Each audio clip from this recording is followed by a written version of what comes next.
In mid-October 2024, I had the opportunity to tour via car the great Second World War battlefields at Normandy, France. If you plan to do this yourself, you can have a great trip at an affordable price. In this video, I will discuss tips for a fun trip to Normandy. I found guided battlefield tours are expensive, and in many cases, they're really not that good. While there are advantages having things taken care of from end to end, it comes at great cost with fixed schedules. I'm an advocate of do-it-yourself battlefield tours. This gives you the power to set the schedule, plan what you want to see, and not be rushed, all at cheaper cost than guided tours. With the tools available on the internet, trip planning is easy. Driving in France, especially Normandy, is straightforward, and having a car allows you to set your schedule and explore. A few housekeeping details before you travel. 1. Purchase an international plan from your mobile provider. Google or Apple Maps work great.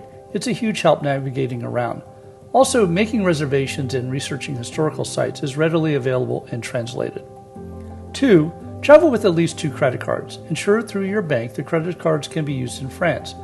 Very few locations take cash. Everything is credit cards. I'd recommend taking only a few €100 for walking around money. 3. Since you'll be driving, I would go to AAA and get an international driver's license.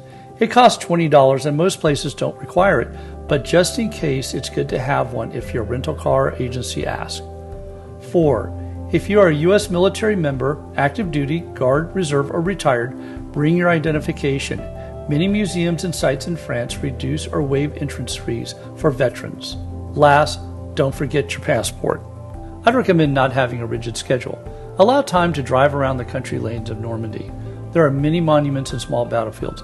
Wandering around will yield wonderful gems to visit. Renting a car and driving in France is not difficult. For us, we rented a Citroën SUV. It got nearly 40 miles to the gallon. Very comfortable, and for the 10-day trip, it cost around $400. France has a great road network. A roads called autoroutes are similar to U.S. interstates.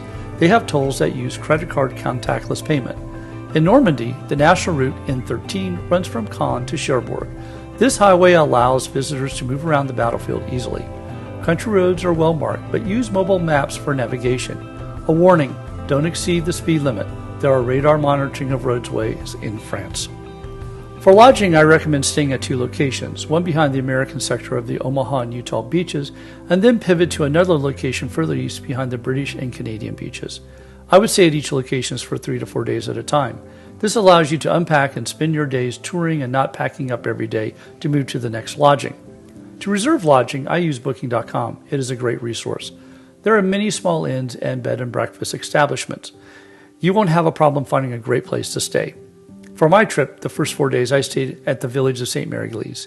It is 5 miles inland from Utah Beach and in the center of American airborne operations. My B&B was a short walk to the village center and museums. A recommendation, stay somewhere with breakfast included. It's much easier having breakfast on the premises than spending time exploring to find something to eat. Something to consider when traveling in Normandy, many of the restaurants are closed on Sunday and Monday, so plan finding food accordingly. An inn or B&B with a restaurant attached is a help on those days. Also, unless you are visiting in the high season of the summer, many of the restaurants in the smaller villages close by 8 p.m. For the American sector of Utah and Omaha beaches, I recommend visiting the following museums. The Utah Beach Landing Museum. This is a great museum situated right on the beach where the landing took place. The countryside remains rural and much like it appeared in 1944. You can easily spend most of the day here. Afterwards, I'd recommend driving north on the local coast road D421. You will see numerous monuments and German defensive emplacements. In St. Mary-Glees, the Airborne Museum is fantastic. It provides a comprehensive examination of the American airborne operations inland from Utah Beach. Plan for most of the day at this museum. Also, walk around the town square of St. Mary-Glees.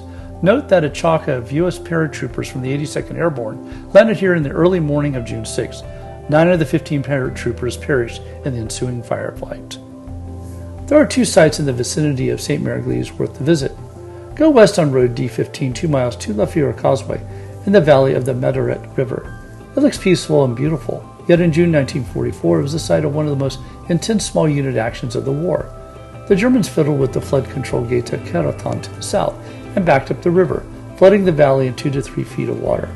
The only way across was the elevated road, exposed to German fire from the farm buildings and church across the valley. This site has the famous Iron Mike Memorial. Read the citation on what the American airborne accomplished. They had to gain the causeway and access the open country that wasn't flooded. This is one of the few exit roads from Utah Beach. Go across the causeway and visit the farmhouse and church. Very moving place to visit. Continue west on D15 to Pukaville, 4 miles further. Turn left on the country road La Pousse. Head towards Pukaville. After 1/3 of a mile, turn left on La Chavarie Road. Go another half mile to the C-47 Memorial Garden. This monument is dedicated to Chalk number 32 from the 101st Airborne Division. Their C-47 was inbound to the drop zone 4 miles to the east when it was hit by anti-aircraft fire over Pukaville. The aircraft crashed within a half mile. All perished. This memorial uses natural elements to commemorate the crash site.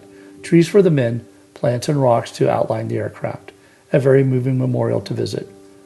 While driving around west of St. Marigles, look for the remnants of the hedgerows along country lanes. Some still exist. Stop and walk these areas.